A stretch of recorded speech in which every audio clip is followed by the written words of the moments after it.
ना मेरा बेटा है और ना मेरा आदमी है। हमारे ऊपर वाले घर में ताला लगा रखा है मुसलमानों ने। सर इसमें ताला लगाया हुआ मुसलमानों का ताला है। फर्जी रजिस्ट्रियां बनवा ली उन्होंने। हम तीनों ही विधवा है। आप ये तस्वीरें देख रहे हैं, शर्म से सर झुकने वाली तस्वीरें हैं।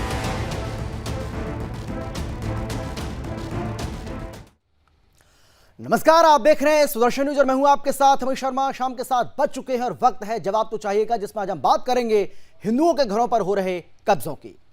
आज हम हिंदुओं के उस दर्द को आपको दिखाने जा रहे हैं, या यूं कह लीजिए कि आज हम हिंदुओं के उस दर्द को आपके सामने रखने जा रहे हैं जिसे जानकर आप आक्रोश से भर उठेंगे।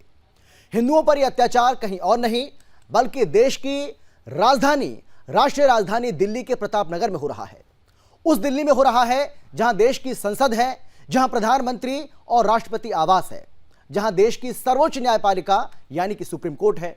और उसी दिल्ली में कट्टरपंथी मुस्लिमों द्वारा हिंदुओं के घरों पर कब्जा किया जा रहा है। हिंदुओं के घरों पर जबरन ताला लगाकर उन्हें बेघर किया जा रहा है। भारतवर्ष जब अपनी स्वतंत्रता का अमृतकाल मना रहा है, ब्रिटिश गुलामी से अपनी स्वतंत्रता के 75 वर्ष पूर्ण कर रहा है, उस समय देश की राजधानी दिल्ली के हिंदू बहुल क्षेत्र में ही हिंदुओं पर यह बर्बर अत्याचार हो रहा है।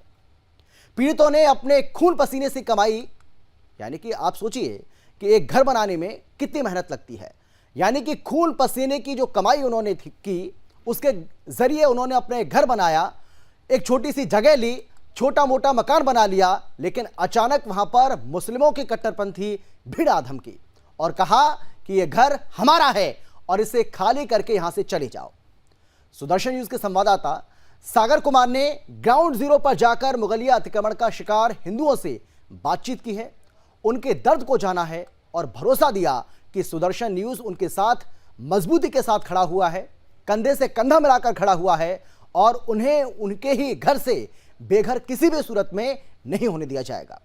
आज के प्रोग्राम में हम बात करेंगे कि जिस दिल्ली में बिजली और पानी फ्री है, क्या उसी दिल्ली में हिंदुओं पर अत्याचार भी फ्री है? अगर हिंदू हिंदुस्तान की राजधानी में भी सुरक्षित नहीं है तो कहां सुरक्षित होगा?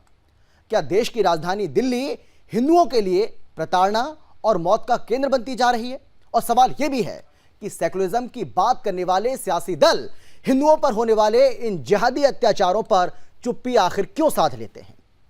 आज इन तमाम सवालों को लेकर ही हम चर्चा करने वाले हैं, एक गंभीर चर्चा करेंगे और इन सवालों के इर्द गिर्द ही आज की हमारी चर्चा रहने वाली है। लेकिन पहले एक रिपोर्ट आपको हम दिखाते हैं। ग्राउंड जीरो पर जाकर हमारे संवाददाता सागर कुमार ने जो रिपोर्ट हमें भेजी है वो पहले हम आपको दिखाते हैं, देखिए जरा। अलग अलग हिस्सों से हमने दिखाया कैसे हिंदुओं जो है अलग अलग अपने घर से छोड़कर जा रहे हैं। ऐसे सिचुएशन पैदा की जा रही है कि वो या तो घर छोड़कर चले जाए या फिर जबरदस्ती उनसे घर खाली किया जा रहा है।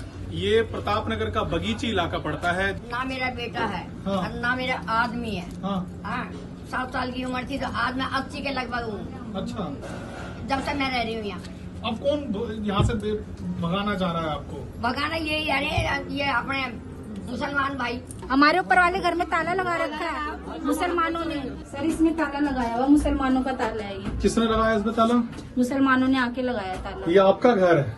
ये हाँ जी, ये हमारा, ये नीचे मैं रहती हूँ। क्या बोल के ताला लगा दिया है? वो कहता है ये हमारा मकान है, आप लोग किराए पर हो। हाँ, हम सबसे कहते हैं किराएदार हो तुम तो। और कितने साल से रह रहे हैं आप यहाँ? मेरी दादी सास यहीं पर ही थी, जब से सब लोग आए आजादी के टाइम से यहीं रह रहे हैं। बताइए। फर्जी रजिस्ट्रियां बनवा ली उन्होंने। हाँ। और अब कहते हैं कि मकान हमारा है, आप लोग निकलो, आप किराएदार हो यहाँ। कौन कहता है ऐसा? ये मुसलमान आ रहे हैं पता नहीं कहाँ से। हाँ। हमें ये यहाँ तो मुसलमान की इतनी बस्ती दिखती भी नहीं है। सब आते हैं, सब हिंदू रहता है इस गली में। पूरी हिंदुओं की कॉलोनी है। ये रोइए मत आप, बिल्कुल हम लोग आपके साथ, आप रोइए मत बिल्कुल भी। क्या कुछ हुआ है? उनकी बहुत तबीयत खराब है। एक तो यहाँ पे आके ऐसे करे खाली करो, घर से बाहर निकलो, तुम्हारा सामान फेंक। कोई नहीं भगाएगा आपका, कोई सामान बाहर नहीं फेंके। आप रोइए मत। क्या कुछ किसने बोला आपको घर खाली करने के लिए? एक लड़की आई थी बेटा मुसलमानी यहाँ पे। अच्छा, आप चुप होइए, पहले आप इधर आइए, सामने आइए। आप देश आपकी बात सुन रहा है, आप रोइए मत। आप ये तस्वीरें देख रहे हैं, शर्म से सर झुकने वाली तस्वीरें हैं जो ये हिंदू बस्ती के अंदर इस तरह से लोग रो रहे हैं अपने घरों को बचाने के लिए। जो कर रहा है यहाँ पे क्या नाम है उनका, क्या कर रहा है? शाह अहमद फिरोजी करके है और एक उसकी बेटी है वो कहाँ रहते हैं? शाह अहमद। शाजिया अहमद नाम है उसका, लेडीज का। वो आके कह रही है मेरे पापा ने ना अब मुझे गिफ्ट में दिया है। हम तीनों ही विधवा है। चार बच्चे, हम तीनों विधवा है। आपका घर भी कह रहे हैं? फैमिली है सर। कुछ नहीं होगा, हम लोग आपके साथ हैं। मेरे पापा की भी हालत खराब है। इनके वाले भी साथ में मिले, वो भी पैसे सब मिले होंगे। इस वाले खुद हमारा कोई भी नहीं है। नहीं रोइए मत, आप लोग रोइए मत। अभी अस्पताल से अभी आए हम अस्पताल के 2 दिन हो गए, हम वहीं थे। आई थी उम्मीद हमारे पापा। शर्मनाक तस्वीर देश की, ये राजधानी दिल्ली की है, जहां पर देखिए कैसे ये हिंदू परिवार रो रो कर अपनी व्यथा बता रहा है। यहाँ पर कोई बड़ा नेता मंत्री नहीं आएगा क्योंकि ये गरीब परिवार हैं और इनके घरों पर जो है कैसे मुस्लिम लोग, जो बड़े पैसे वाले लोग हैं, वो कब्जा करना चाह रहे हैं। सागर कुमार, सुदर्शन न्यूज, दिल्ली। तो हमारे संवाददाता सागर कुमार की ग्राउंड जीरो से रिपोर्ट आपने देखी है। आप देखिए कि हिंदुस्तान के अंदर हिंदू रो रहा है, हिंदू बिलख रहा है, लेकिन उसकी कोई सुनने वाला नहीं। लेकिन हाँ, कोई सुनने वाला है तो वो है सुदर्शन न्यूज। हम तो कहते हैं कि साधु संत और सती को कोई सताए तो हमें बताए, और इसीलिए इन हिंदुओं की आवाज सुदर्शन न्यूज आज बन रहा है। इनको न्याय मिले, इसकी पूरी कोशिश हम लगातार कर रहे हैं। हमारे संवाददाता सागर कुमार इनको भरोसा देकर आए कि आप ना रोइए ना बिलखिए, आप बिल्कुल भी चिंता मत करिए, आपको न्याय मिलकर रहेगा। ये न्याय आपको सुदर्शन न्यूज किसी भी हालत में दिलाएगा, क्योंकि अगर हिंदुओं की आवाज इस देश में नहीं सुनी जाएगी तो आखिर हिंदुस्तान जो हिंदुओं का देश है उसमें फिर उनकी आवाज सुनेगा कौन। इसी को लेकर हम चर्चा करने वाले हैं। हमारे साथ कुछ खास मेहमान जुड़ गए हैं। कौन कौन लोग हमारे साथ मौजूद हैं, सबसे पहले उनसे आपको हम परिचय कराते हैं। उसके बाद चर्चा की न केवल शुरुआत करेंगे बल्कि चर्चा को आगे बढ़ाएंगे। हमारे साथ रमाकांत मिश्रा जी हैं बीजेपी की ओर से। इसके साथ ही हमारे साथ विजेंद्र मलिक जी जो कि आम आदमी पार्टी के प्रवक्ता हैं, वो हमारे साथ जुड़ गए हैं। इसके साथ ही डॉक्टर HS रावत जो कि हिंदू धर्मगुरु हैं, वो हमारे साथ जुड़ गए हैं। और इसके साथ ही हमारे साथ मुस्लिम धर्मगुरु हाजी नाजिम साहब हैं। आपका स्वागत है सभी का। लेकिन सबसे पहले रमाकांत जी मैं आपके पास आना चाहता हूं और सीधा सवाल मेरा आपसे यह है कि एक हिंदूवादी सरकार होने के बावजूद भी अगर देश की राष्ट्रीय राजधानी दिल्ली के अंदर यह सब कुछ हो रहा है, जिसको हम कहते हैं बार बार कि मिनी पाकिस्तान बनती जा रही राजधानी दिल्ली, ये क्या हो रहा है सर? हिंदुस्तान के अंदर, देश की राजधानी के अंदर हिंदू रो रहा है, हिंदू बिलख रहा है और उसकी सुनने वाला कोई नहीं। ऐसे कैसे हो सकता है? जिस तरह से सागर जी का रिपोर्ट अभी मैं देख रहा था जी, तो बड़ा ही चिंतनीय विषय है। ऐसे हालांकि संज्ञान में अभी तक ये आया नहीं था, लेकिन जिस तरह की संज्ञान और जिस तरह से हिंदुओं का वहां पर रोना धोना और खास करके उनके जमीनों के ऊपर में जो कब्जे वाली बात आई है सामने, निश्चित तौर पर ये बड़ा ही चिंतनीय विषय है जी। और हम ये कह करके नहीं टाल सकते इस चीज को, जो कि ये राज्य सरकार की जिम्मेदारी है या केंद्र सरकार की। मुझे लगता है ये जिम्मेदारी सबकी बनती है। और ऐसे जिस तरह से अतिक्रमण की बात आई है, जो कि उनको घर से निकाल करके ताला लगा देना, ये तो बहुत बड़ी बात है।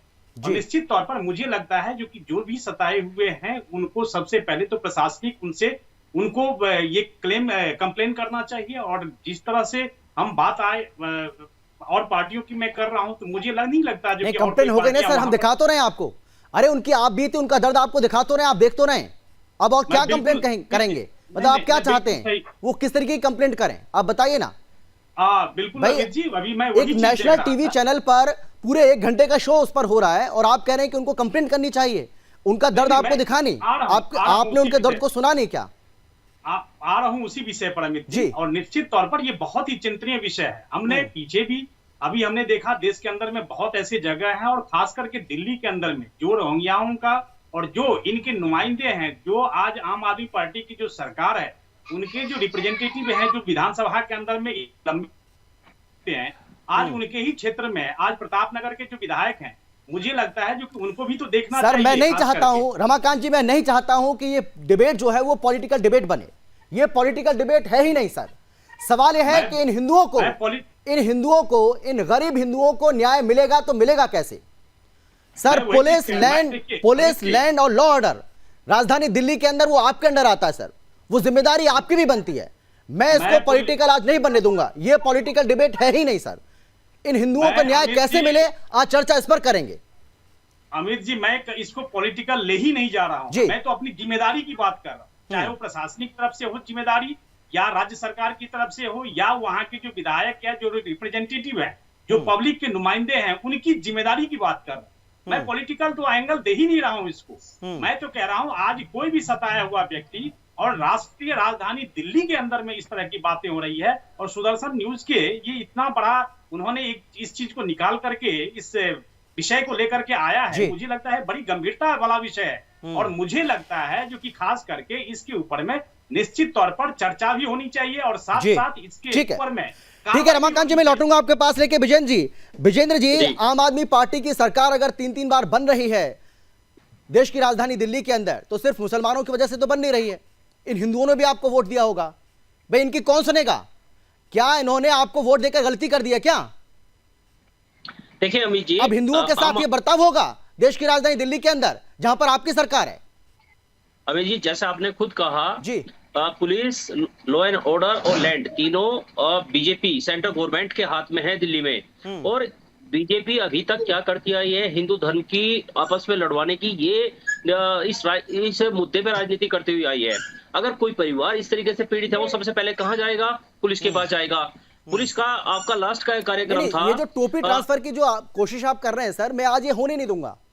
आप बीजेपी से बीजेपी आपके ऊपर, आप बीजेपी के ऊपर, ये सब नहीं चलेगा सर।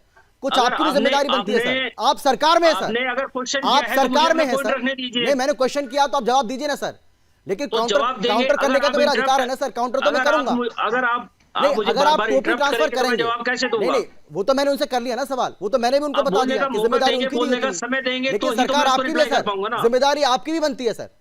आप क्या करेंगे ये बताइए? अगर आप बोलने के लिए अलाउ करेंगे तो ही तो मैं रिप्लाई कर पाऊंगा। बोलिए, बोलिए। तो इन तीनों चीजों की जिम्मेवारी भारतीय जनता पार्टी हिंदू धर्म, हिंदू और मुस्लिम के बीच में इस राजनीति को करती हुई आई है। चाहे वो मुद्दा मणिपुर का हो, मतलब मणिपुर में कत्लेआम हो रहा है आज तक, जब तक 100, 200, 400। अरे सर, आप मणिपुर पहुंच गए, आप मणिपुर पहुंच गए, आप बात दिल्ली की करिए ना सर। दिल्ली में क्या हो रहा है?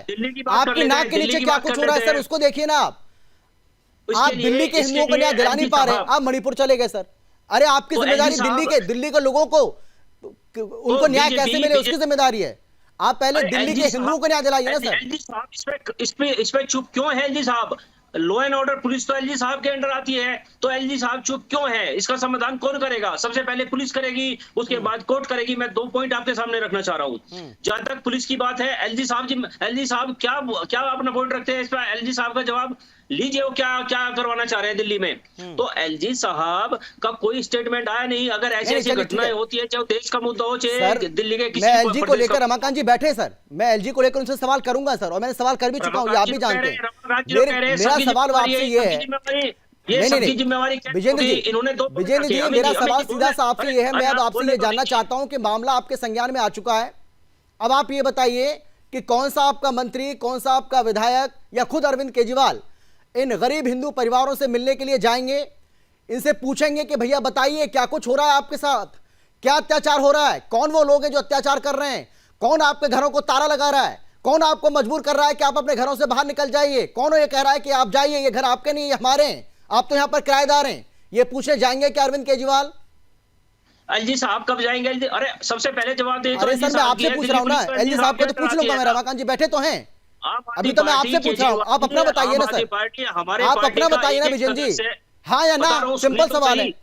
अरे सुनने की हिम्मत तो रखे सर, हाँ या ना पूछ रहा हूँ मैं। अरे हाँ, मैं आपसे हाँ या ना, इसके अलावा कुछ पूछ ही नहीं रहा। नहीं है, आप सुनिए उस बात को गंभीरता से लीजिए। मैं क्या कह रहा हूँ, आम आदमी पार्टी सभी हिंदू, चाहे वो हिंदू हो, चाहे मुस्लिम हो, ईसाई हो, सिख, सभी धर्मों का बराबर तरीके से सम्मान करती है। ये सवाल एलजी साहब कब देंगे, या फिर एलजी साहब कब देंगे? ये कहते हैं तुष्टिकरण की जो राजनीति है वो आपके आड़े आ जाएगी। अगर आप इन हिंदू परिवारों के दर्द को समझने के लिए अगर चले जाएंगे, तो मुस्लिम तुष्टिकरण की जो राजनीति आप करते हैं, मुस्लिम अपीजमेंट की जो राजनीति आप करते हैं, वो आपके आड़े आ जाएगी क्या? वो दिक्कत हो जाएगी आपको। इसलिए मुझे कौन सी दिक्कत हो जाएगी? जो जवाब दे है इसके लिए वही तो जवाब दे, उसी की तो सबसे जिम्मेवारी किसकी होगी? जिसको जिम्मेवारी। चलिए मैं आ रहा हूँ आपके पास, विजय जी मैं आ रहा हूँ आपके पास। एचएस रावत साहब, एचएस रावत जी मैं आपके पास आना चाहता हूँ, और मैं आपसे ये जानना चाहता हूँ कि आप देखिए किस तरीके से हिंदुस्तान में, हिंदुओं के इस देश में हिंदू रो रहा है, वो बिलख रहा है, वो न्याय मांग रहा है, अपने घरों को भी, अपने घर से भी बेघर होने के लिए वो मजबूर हो रहा है। क्या हो रहा है इस देश में सर? अभी तो 20 करोड़ है, लेकिन जिस तरीके से लगातार आबादी बढ़ रही है, इसी तरीके से आबादी बढ़ती चली गई तो आगे क्या हाल होगा सर? इसके लिए तो आप भी बार बार जागरूक कर रहे हैं, हम भी जागरूक कर रहे हैं, लेकिन कोई असर उसका हो रहा है क्या? बिल्कुल अमित जी, ये कि बहुत ही अच्छा कार्य नहीं है इनका, और सरकार की जिम्मेवारी बनती है, पहले तो लोकल सरकार की जिम्मेवारी बनती है। आप इसको पल्ला नहीं झाड़ सकते कि ये तो केंद्र सरकार के अधीन है। अगर मान लो मैं विधायक हूं और मुझे वोट दिया, हिंदुओं ने भी दिया, मुसलमानों ने भी दिया है, तो मेरे क्षेत्र का मुझे दायित्व ये बनता है कि मैं उन पीड़ितों के पास जाऊं, और अगर मेरी पुलिस नहीं सुनती है तो मैं आकर के एलजी को बोलूं, एलजी भी नहीं सुनता है तो मैं आगे होम मिनिस्टर को बोलूं और मैं हंगामा करूं।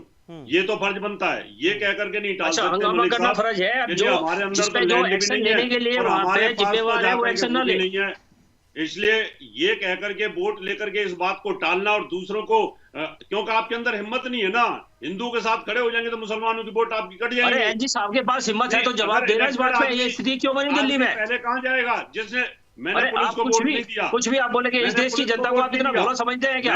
मैंने वोट एमएलए इस देश की जनता को इतना भोला समझते हैं कि भारतीय जनता पार्टी वोट लेगी और सेंटर पे आएगी और दिल्ली में छाती पीटेगी कि हमारे तरीके से हो, हर तरीके से दिल्ली में चुनी हुई जनता को अध्यादेश ला के सुप्रीम कोर्ट के और ये आप लोगों की सोच गलत है पलट देगी तो देश की जनता को आप इतना भोला समझते हैं क्या? लैंड नहीं है हमारे पास, लॉ एंड ऑर्डर नहीं है, इस तरीके से आपकी इस राजनीति को समझ चुकी है, अब ये देश में नहीं चलेगा। नहीं बच सकते, हिंदू को और मुस्लिम को आपस में लड़ाओ और देश में राज करो, ये नहीं चलेगा। अब देश को चाहिए रोजगार, चाहिए अब देश को चाहिए। विजन जी आ रहा हूं आपके पास। विजन जी, एचएस रावत जी अपनी बात पूरी कर लो, उसके बाद में लौटूंगा आपके पास। आ रहा हूं आपके पास, ठीक है, इनको बोले दीजिए।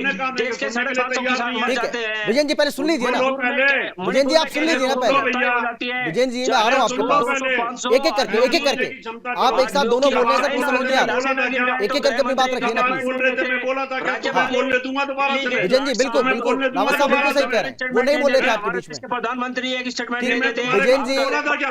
विजेंद्र जी सुनिए ना, ठीक है रावत साहब आप बोलिए। तुम्हारे बीच में हाँ बोलिए रावत साहब आप बोलिए। का तरीका होता है, नहीं कोई किसी के बीच में नहीं बोलेगा, जिसकी बारी आप अपनी अपनी बारी में बोलिए। अगर आप काउंसलर होते या आप विधायक होते और आपको वोट दिया होता पब्लिक ने, तो आप सुनते नहीं उनकी बातें? पुलिस नहीं सुनेगी उनकी बातें, सबसे पहले एक्शन कौन लेगा? पुलिस उनकी बातें नहीं सुनेगी। अरे जिसको वोट दिया पहले उसके पास जाया जाता है कि डायरेक्ट उसके पास जाया जाएगा? एक्शन कोर्ट में जाएगा विधायक लेगा, पहले जिसको वोट दिया जाता है डेमोक्रेसी के अंदर, उसके पास आदमी जाता है डेमोक्रेसी में। एक्शन वहाँ पे कौन लेगा? पुलिस लेगी, विधायक लेगा? बहुत सारे लोग को बोलने लगूं आपने एक्शन क्यों नहीं लिया? मैं बोलने लगूं कि सुदर्शन न्यूज की टीम वहां पे गई तो वहां पे उसको खाली करा के वापस क्यों नहीं आई? उनको जो है उनका पोजीशन क्यों नहीं दिला गई? तो ये क्या बात है? कराना जिसकी जवाबदेही होगी खाली कराना है क्या? अरे सर हमारा जो काम है हम उसको बखूबी कर रहे हैं सर, हमारा काम है मुद्दे को उठाना, हम मुद्दे को उठा रहे हैं, लेकिन क्या आप अपनी भूमिका को निभा पा रहे हैं? क्या आपके पास जो जिम्मेदारी है, दिल्ली के लोगों ने जो इतनी बड़ी जिम्मेदारी आपको दी है, क्या आप उसका ठीक से निर्वहन कर रहे हैं? सर सवाल ये है विजय जी, सवाल को घुमाइए मत, आप अपनी जिम्मेदारी से पल्ला नहीं झाड़ सकते हैं सर। हम तो बखूबी कर रहे हैं, हमारा जो काम है, हमारा जो काम है उसको बखूबी कर रहे हैं सर। तमाम जो दर्शक इस वक्त हमें देख रहे हैं वो भी इस बात को जान रहे हैं कि आप क्या कर रहे हैं, हम क्या कर रहे हैं। गलत होता है इस देश में, आप मुद्दे को उठाइए, ये आपका अधिकार है, ये अच्छी बात है, लेकिन उसकी जवाबदेही किसी न किसी को तो तय करनी पड़ेगी ना। चलिए मैं लौटूंगा आप दोनों के पास, मैं आता हूं रावत साहब, मैं आपके पास भी आऊंगा, लेकिन हाजी साहब सवाल मेरा आपसे यह है कि बात तो आप बात पर भाईचारे की करते हैं, लेकिन कैसा भाईचारा निभाया जा रहा है? हिंदुओं को बेघर किया जा रहा है, उनके घरों पर ताला लगाया जा रहा है, उनके घरों पर कब्जा किया जा रहा है, गलत तरीके से कागज दिखाकर उन पर अवैध कब्जा हो रहा है सर। ये बताइए, ये कैसा भाईचारा निभा रहे हैं आप हिंदुओं से? हाजी साहब देखिए अमित जी देखिए, जिस तरीके से देश के अंदर एक माहौल जो चल रहा है, जहां हिंदू मुस्लिम वाला माहौल जो है, नफरती माहौल बहुत चरम सीमा पर है। साहब की आवाज नहीं आ रही अंदर। सर बात तो सुनिए, सर आप बात सुनिए ना, आपने जब सवाल किया तो मेरी बात सुनिए। ये देखिए उत्तराखंड के अंदर क्या हुआ, मुसलमानों का पलायन करा दिया गया, ये सब क्या है?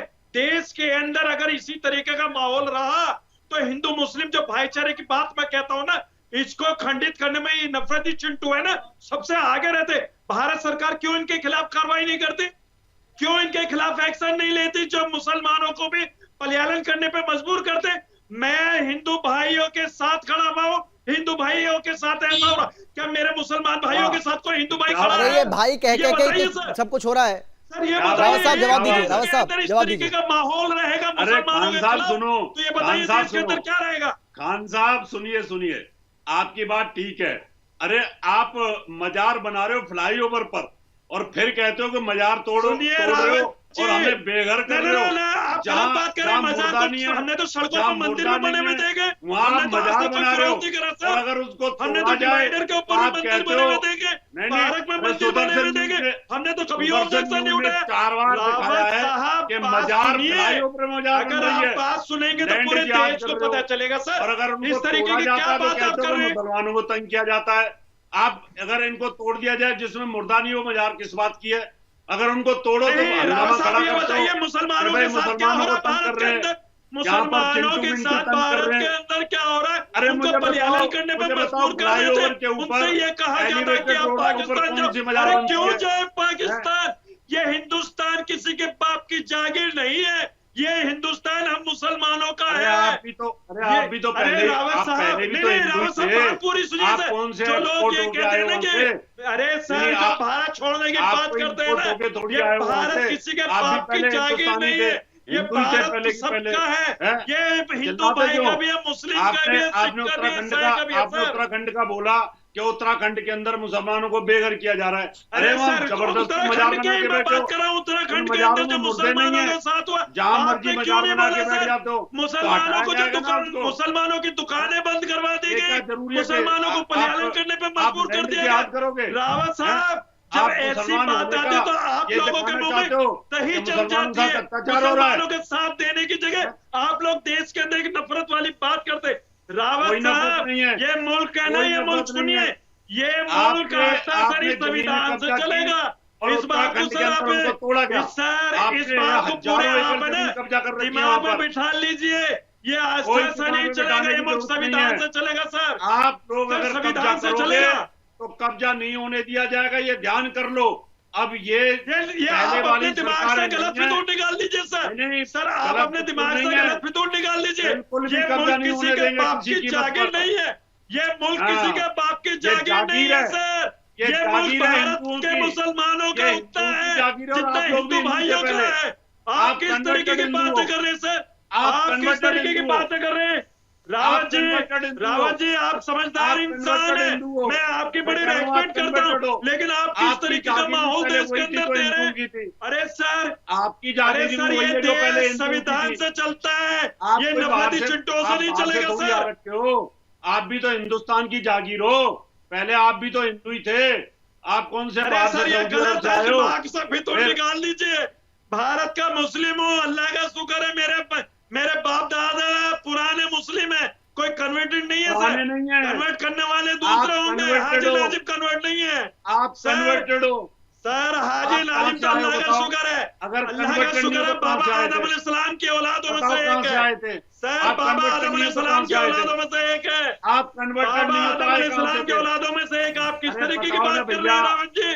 कन्वर्टेड नहीं हो तो कहां से आए आप कहां से आए थे? कन्वर्टेड नहीं हो तो आप अपना और मेरे डीएनए चेक करा लेना। सुनिए रावत जी आपको खुला चैलेंज कर रहा है हाजी नाजिम, अपना और मेरा डीएनए चेक करा लेना सर। आपका और मेरा डीएनए बाबा आदम अलैहिस्सलाम की औलाद में से निकलेगा सर। औरंगजेब की वजह से कन्वर्ट हो गए और 1092 यानी 1200 ईस्वी से पहले इस्लाम यहाँ था ही नहीं, मुसलमान नहीं था। बात कर रहे हैं आप किस तरीके की? हंसी आ रही है मुझे आपकी इस तरीके की बात।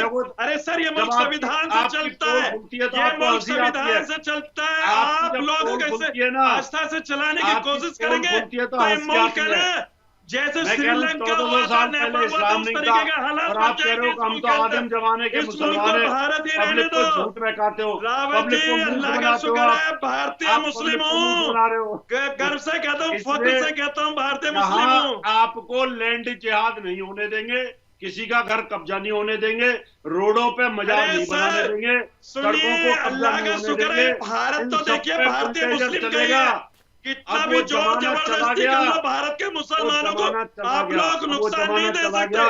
भारत का मुसलमान संविधान से चलता है, अरे सर, भारत का मुसलमान संविधान को मानता है और संविधान के तहत ही चलता है। ये किस तरीके की बात है? और रही बात ये दिल्ली के अंदर हिंदू भाइयों की, सुनिए सर, अरे सर अब आप सुनिए, दिल्ली के अंदर जो हिंदू भाइयों के साथ हुआ, ये बताइए मुसलमानों के साथ भी हुआ? कहाँ है भाजपा सरकार? क्या हुआ उनको? हाजी नाजिम, आप बार बार जो आप कह रहे हैं ना, आप बार बार जो कह रहे हैं ना कि हिंदुस्तान किसी के बाप की जागीर नहीं है, हिंदुस्तान हिंदुओं के बाप की जागीर है। हम तो बार बार ये बात कह रहे हैं। अमित जी, हिंदुस्तान मुसलमानों के बाप की जागीर है, हिंदुस्तान हिंदुओं के बाप की जागीर है। आप पूछ रहे हैं ना, हम बता रहे हैं आपको। नहीं सर, मैंने ये कहा जो नफरती चिंटू ये कहते हैं, और रही बात आपकी, जो नफरत फैलाने वाले, हाजी नाजिम, मैंने कहा हाजी नाजिम, रही बात आपकी, आप तो किसी बात पे भरोसा नहीं करते। आप तो ये भी नहीं मानते कि गाजियाबाद में धर्मांतरण हुआ हिंदू बच्चों का, वीडियो गेम के जरिए धर्मांतरण किया गया। आप तो ये भी नहीं मानते हैं कि ग्रेटर नोएडा में किस तरीके से धर्म परिवर्तन, किस तरीके से को फंसाया जाता है प्रोपेगेंडा के तहत। मैं ये पूछना चाहता हूँ, जो मुसलमान नारियल पानी पर, गंदे नाली का पानी का छिड़काव हो रहा था, आप तो उसका भरोसा नहीं करते। आप तो ये कहते हैं कि मुसलमानों को बदनाम करने की कोशिश की जा रही है। आप तो किसी बात का भरोसा नहीं करते। मुसलमानों के खिलाफ बरेली में एक छोटे से मासूम 3 साल के बच्चे, हिंदू बच्चे का खतना कर दिया गया। आप लोग तो उसको भी झूठा बताते हैं। तो आपका कुछ नहीं हो सकता। आपको तो हर बात झूठी लगती है। जब हम कहते हैं जबान के ऊपर, सुनिए सर भाई, जब आपको जहाद फैलाना होता है, तो आप गले में रुद्राक्षी माला डाल लेते हैं, हाथ में कलावा पहन लेते हैं, आप तिलक लगा लेते हैं, क्योंकि जहाद को अंजाम देना है। लेकिन जब हम ये कहते हैं कि भैया फतवा जारी करवाइए देवबंद से, जब हम ये कहते हैं कि फतवा जारी करवाइए देवबंद से, तो फतवा जारी नहीं होता है, फतवा जारी नहीं होता है। लिपस्टिक के लिए फतवा जारी हो जाएगा कि मुस्लिम महिला लिपस्टिक ना लगाएं, किसी और बात के लिए फतवा जारी कर देंगे आप, लाखों फतवा जारी हो गए देवबंद से। लेकिन जो असल मुद्दे है उसके लिए फतवा जारी करने की जब मांग हिंदू संगठन करते हैं तो आप फतवा जारी नहीं करते हैं। इससे आपकी असलियत पता चलती है कि आपकी असलियत क्या है और आपकी असली पहचान क्या है। खैर ठीक है, एच.एस. रावत जी कुछ कहना चाह रहे हैं। हाँ एच.एस. रावत जी बोलिए आप। मैं ये कह रहा था अमित जी, ये कह रहे हैं कि हिंदुस्तान किसी के बाप की जागीर नहीं है। मैं ये कहता हूँ, जब देश बट गया था तो उस समय तुम गए क्यों नहीं वहां पाकिस्तान में? यहाँ क्या धक्के खा रहे थे? जब तुमने मुसलमानों ने देश ले लिया तो वहां जाके धक्के खाते ना।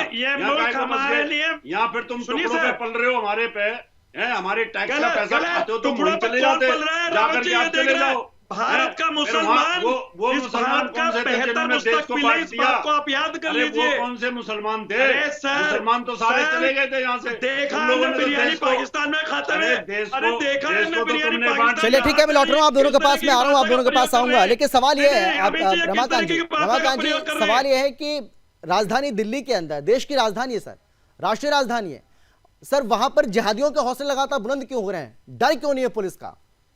और देखिए, बात पुलिस के डर की नहीं है। मैं तो कह रहा हूं यहाँ का जो रिप्रेजेंटेटिव है, आज अगर रावत साहब बिल्कुल सही कह रहे थे, जो कि पुलिस के जाने से पहले व्यक्ति यही जानता है ना। मिश्रा जी, अरे चुप रहिए, आ रहा हूँ मैं, जवाब आप ही को देना है। सुन लीजिए, हर जगह प्लीज पहले उनको सुन लीजिए। हर जगह बोलने लगते हैं, डिबेट का तरीका सीखिए, बोलिए। और देखिए अमित जी, ऐसा होता है, सबसे पहले जो रिप्रेजेंटेटिव होते हैं उस इलाके के, चाहे वो विधायक हो चाहे निगम पार्षद हो, उनके पास ये समस्याएं जाती है।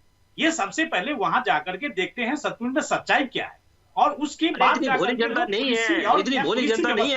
ये देश की जनता की भोली नहीं रही है। वहां पर आप कुछ भी आलोचना बोलेंगे और हम सुनते रहेंगे, देश की जनता सुनती रहेगी। उनके पास निगम पार्षद अगर कोई प्रॉब्लम इस तरह की आती है, निगम पार्षद नहीं सॉल्व करेगा, वो जिम्मेदारी पुलिस की है। की समस्या जो सुदर्शन न्यूज आज उठा करके लेकर के आ रहा है दिल्ली पुलिस में, दिल्ली पुलिस के पास में, विजय जी आप उनको बोलने दीजिए ना प्लीज, मैं आऊंगा आपके पास। विजय जी, सुन लीजिए, ये बहुत गलत तरीका है, आप दूसरे के बारे में बोलते हैं और आपके बारे में क्यों नहीं बोलते? सुनिए रमाकांत जी हर बार ये बात कहते हैं कि सुदर्शन न्यूज ये खबर उठा कर लेके आता। अरे तो रमाकांत जी, आपकी सरकार क्या कर रही है? फेल हो चुकी है आपकी सरकार। नहीं सर, आप हर डिबेट में ये कहते हैं कि सुदर्शन न्यूज ये खबर उठा कर लेके आता। तो ये बताइए आपकी सरकार क्या कर रही है सर? आपकी सरकार पूरी तरीके से फेल हो रही है। अरे केंद्र में अपना केंद्र में पुलिस प्रशासन करते हैं। अरे भाई आप एक चीज बताइए, किसी चैनल में ये आवाज उठाई इस विषय को लेकर के आया, ये क्या क्रेडिट नहीं जानी चाहिए? प्रशासनिक व्यवस्था तो बाद की बात है, वहाँ के रिप्रेजेंटेटिव क्या करने नहीं गए थे? वहाँ क्यों नहीं गए थे? वहाँ पर ये रिप्रेजेंटेटिव का काम है, वहाँ जाकर के चाहे विधायक हो चाहे काउंसलर हो, वहाँ पर जाना चाहिए और इस विषय को उठाना चाहिए। हर जगह विषय को विषयांतर करने की कोशिश मत करिए हरी साहब, हर जगह विषय को विषयांतर करने लगे। ठीक है विजय जी आप बोलिए, विजय जी आप बोलिए, क्या बोलिए, क्या आपकी सरकार का कोई भी रिप्रेजेंटेटिव वहाँ पर जाएगा क्या?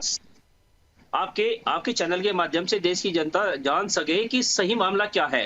देखिए इस देश में आम आदमी पार्टी सभी धर्मों का मानने वालों का सम्मान करती है। जो महिला रो रो कर बैठकर मैंने आपसे 2 मिनट कहानी बता रही है, नहीं उन पर भरोसा नहीं है। मैं मुद्दे पे नहीं आप बिल्कुल जब आप ऐसी बात करेंगे तो मैं तो सवाल करूंगा ना आपसे। आप कह रहे हैं कि अभी सच्चाई जाननी है, अब और क्या सच्चाई जानेंगे सर? मतलब ये महिलाएं जो बोल रही है झूठ बोल रही है क्या? बोलने नहीं देंगे। बोलिए, देखिए बोलिए, व्यर्थ जा रहा है टाइम। बोलिए। देखो अभी बीजेपी प्रवक्ता ने सवाल उठाया कि हमारे देश में रोहिंग्या आके अलग अलग जगह पे कब्जा कर रहे हैं, तो मैं बीजेपी प्रवक्ता से पूछना चाहता हूँ, देश को भ्रमित ना करे। रोहिंग्या जो आता है वो किसी दूसरे देश से आता है कि हमारे देश में पैदा होता है? अगर वो दूसरे देश से आता है तो देश की सुरक्षा की जिम्मेवारी सेंट्रल गवर्नमेंट भाजपा की है। ये भाजपा हमारे देश में हिंदू मुस्लिम की राजनीति करते हुए आई है, पब्लिक समझ गई है। 2024 में इनकी गिनती उल्टी गिनती स्टार्ट हो गई है, जो जिस बात का इनको एहसास है। सभी पार्टी एकजुट हो रही है, इनके 28 दल इनसे दूर जा चुके हैं, सिर्फ 3 दल इनके पास बचे हुए हैं। अब ये इस तरह के मुद्दे लेके आते हैं, देश को भ्रमित करते हैं, इससे ये प्रॉब्लम सोल्व नहीं होगा। आपने मुद्दा उठाया पब्लिक, किसी भी जाति धर्म के लिए किसी के घर पे जबरन परिवर्तन होता है, किसी का जबरन धर्म परिवर्तन होना ये गलत चीज है, लेकिन इसके लिए सबसे पहले संज्ञान कौन लेगा? पुलिस किसके अंडर आती है? इनके पास 2 महत्वपूर्ण बात आपको बताता हूँ। दिल्ली पुलिस के पास में त्वरित एक्शन लेने के लिए 30 से 35% पद खाली है। देखिए ये बात भी तो सही है ना, लेकिन विजय जी जो लोकल लीडर्स होते हैं वहाँ के, जो वहाँ के लोकल लीडर्स होते हैं उनके पास तो लोग जाते हैं ना अपनी बात लेकर। जब भी मैं इस मुद्दे पे बोलता हूँ तो आप बिल्कुल आप मुझे वो इतना समय दीजिए, मैं उस पॉइंट को रख सकूं देश की जनता के सामने। हमारे देश में ये ऐसी घटनाएं ना हो, इन पे तुरंत लगाम लगे, इसमें फास्ट ट्रैक कोर्ट बने, पुलिस त्वरित एक्शन ले। पुलिस के पास मैन पावर नहीं है। 30 से 35, मेरी बात को स्टेटमेंट को जिम्मेवारी के साथ में बोल रहा हूँ, 30 से 35% पुलिस के पद खाली है, 30% न्यायालय के पद खाली है। भाई इनको फास्ट ट्रैक कोर्ट बना के इनको सजा दीजिए, इनको फास्ट ट्रैक कोर्ट बना के एक्शन लीजिए। लास्ट प्रोग्राम था आपका धर्मांतरण पे लेकर, मैंने ये पॉइंट रखा। अरे वो पुलिस के पास 3 साल से आदमी जा रहा है, उसमें कोई एक्शन नहीं हो रहा है। आप ये कहते हैं आम आदमी पार्टी जिम्मेवार है। अरे देश की जनता, दिल्ली की जनता इतनी भोली नहीं है, इसको मूर्ख बनाना बंद कीजिए मिश्रा जी। भाजपा जो है इस देश को मूर्ख 10 साल बना चुकी है। 750 किसानों के आप हत्यारे हैं। आप पुलवामा में उन शहीद जवानों के हत्यारे हैं। जवाब दीजिए सर, जवाब दीजिए जल्दी से, फिर मैं रावत साहब के पास जाऊंगा।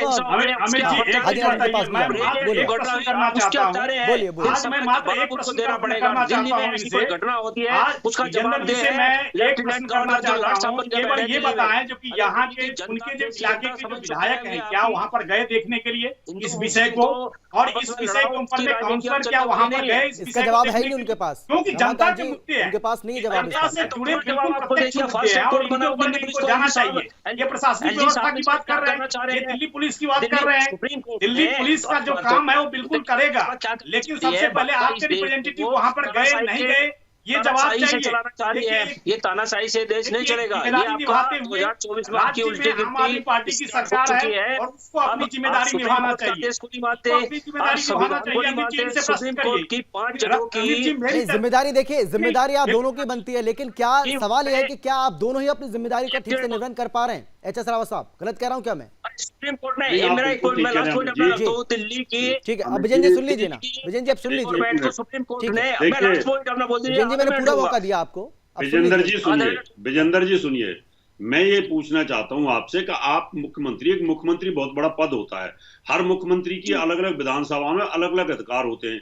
अगर मान लो आपके पास पुलिस प्रशासन या लैंड नहीं है, तो जो इलेक्टेड मेंबर होता है वो सपोर्ट करता है। अगर आप विधायक होते और मैं आपके पास जाता कि मेरी प्रॉब्लम है, आप पुलिस को टेलीफोन करते, आप आगे बात करते, फिर आगे कोई बात नहीं सुनता तो फिर आप आगे बात करते, लेकिन एक्शन तो लेने का फर्ज बनता आपका है ना। आप ये कह के नहीं डाल सकते भाई आपने मुझे चिताया और आपकी मदद मैं नहीं कर सकता, मेरे पास पुलिस नहीं है। ये कहना उचित नहीं है आपका। इसलिए जिम्मेवारी आपकी भी बनती है और जिम्मेवारी वहाँ आप पुलिस की बाद में बनती है, पहले आपकी बनती है, क्योंकि आपके एरिए में इस प्रकार के गलत एलिमेंट आ रहे हैं, इसके क्षेत्र के विधायक सुनेंगे जरूरत बनती है। रावत जी एक एक करके बात करेंगे तो पब्लिक को समझ में आएगा। यही तो दिक्कत है ना विजय जी, और जब आपकी बारी आ रही है तो आपको लगता है कि आपकी बारी में कोई नहीं बोले, लेकिन जब किसी और की बारी होती तो आप उसमें बोलते हैं। यही तो मैं कह रहा हूँ जब से, लेकिन आपको 40 मिनट के बाद ये बात समझ आई। बोलिए साहब इसको इस पर बोलने को तैयार है नहीं, तो बीजेपी के या किसी भी पार्षद के माध्यम से जाएंगे या डायरेक्ट दिल्ली पुलिस के जाएंगे तो एक्शन तो दिल्ली पुलिस ही लेगी ना। और दिल्ली पुलिस और लाट साहब हमारे नहीं मतलब आप दिल्ली पुलिस के ऊपर ये डालकर तो इसका मतलब ये कह रहे हैं कि आपकी कोई जिम्मेदारी नहीं बनती है, आपकी कोई जिम्मेदारी नहीं बनती है, आपने हथियार डाल दिया क्या? मतलब आप नहीं, आप बोल दीजिए ना, आप ये बोल दीजिए कि आपकी सरकार इन हिंदुओं को न्याय नहीं दिला पाएगी, आप ये बोल दीजिए। तो भारतीय जनता पार्टी के प्रवक्ता बैठे हैं तो उनसे बुलवाइए ना, उनसे देश नहीं संभल रहा है। आम आदमी पार्टी कुछ देश को बनती है ना। मैं तो कह रहा हूँ कि राज्य सरकार की क्या जिम्मेदारी बनती है, राज्य सरकार की क्या जिम्मेदारी बनती है? क्या भारतीय जनता पार्टी घंटी बजाने के लिए बैठे हुए हैं क्या? नहीं, आप क्या घंटी बजाने के लिए बैठे हुए हैं क्या? नहीं, अरे ये मेरे से जो प्रश्न कर रहे हैं आप, नहीं मेरे से जो प्रश्न कर रहे हैं, आपकी क्या जिम्मेदारी बनती है, आपको नहीं पता है क्या? राज्य सरकार की क्या जिम्मेदारी है? राज्य सरकार की जिम्मेदारी क्या है? रिस्पॉन्सिबिलिटी को ऐसे फेंके नहीं, अपनी जिम्मेदारी को समझिए और जो विषय है उसको विषयांतर करने की कोशिश न करें। ठीक है सर, मैं लौटूंगा, आपके पास समय बचेगा तो मेरे पास समय ज्यादा बचा नहीं है। लेकिन हाजी नाजिम मैं आपसे जानना चाह रहा हूँ कि भाई साहिल ने साक्षी को मारा, आफ्ताब ने श्रद्धा को मारा लव जिहाद में, ये तो सच है या ये भी मुसलमानों को बदनाम करने का एक षड्यंत्र है जो आप बार बार कहते हैं? सर सुनिए, साक्षी को साहिल ने मारा, उसके खिलाफ हाजी नाजिम बोला था, आपके चैनल के माध्यम से भी बोला था, हम साहिल के खिलाफ थे। लेकिन आफ्ताब ने श्रद्धा को मारा, आफ्ताब मुस्लिम नहीं था, उसको मुस्लिम नाम होने की वजह से एक मुसलमान कम्युनिटी को टारगेट करने की कोशिश करी गई थी। बचने का जो रास्ता मिलता है वो रास्ता आप अपना लेते हैं। समय मेरे पास इतना ही बचा है, मेरे पास समय इतना बचा है। बात पूरी सुननी है ना, अगर घटना का ये बताइए, मैं आपसे बहुत लंबी लिस्ट है, बहुत लंबी लिस्ट है। चलिए ठीक है, हालांकि इसका जिक्र मैं नहीं करना चाहता था हाजी नाजिम, मैंने इसका जिक्र इसलिए किया क्योंकि आप बार बार ये बात बोलते हैं, आप बार बार ये बात कहते हैं कि मुसलमानों को बदनाम करने की कोशिश कर रहे हैं, आप मुसलमानों को बदनाम करते हैं, मुसलमान ऐसा नहीं है, लेकिन आप सबका ठेका कैसे ले लेते हैं ये भी अपने आप में एक बहुत बड़ा सवाल है। बहुत धन्यवाद अपनी बात रखने के लिए, चर्चा में शामिल होने के लिए। लेकिन इन हिंदू परिवारों को सुदर्शन न्यूज न्याय दिलाकर रहेगा, ये हमारा वादा है, और इनको न्याय कैसे मिले इसकी भी लगातार हम कोशिश कर रहे हैं। ग्राउंड जीरो से हमारे संवाददाता सागर कुमार ने पूरी रिपोर्ट वहां पर जाकर कवर की है, लोगों से बातचीत की है, वहां जो तमाम महिलाएं थी उनको रोते बिलखते आपने देखा। लेकिन इन परिवारों के जो आंसू हैं वो जाया नहीं जाएंगे, उनको बेकार नहीं जाने दिया जाएगा। सुदर्शन न्यूज उनके साथ कंधे से कंधा मिलाकर खड़ा हुआ है। फिलहाल इतना ही, लेकिन देश और दुनिया की बाकी खबरों के लिए आप देखते रहिए सुदर्शन न्यूज। जय हिंद। मेरा बेटा है, अन्ना मेरा आदमी है। हमारे ऊपर वाले घर में ताला लगा रखा है मुसलमानों ने, सर इसमें ताला लगाया हुआ, मुसलमानों का ताला है। फर्जी रजिस्ट्रियां बनवा ली उन्होंने। हम तीनों ही विधवा है। आप ये तस्वीरें देख रहे हैं, शर्म से सर झुकने वाली तस्वीरें हैं।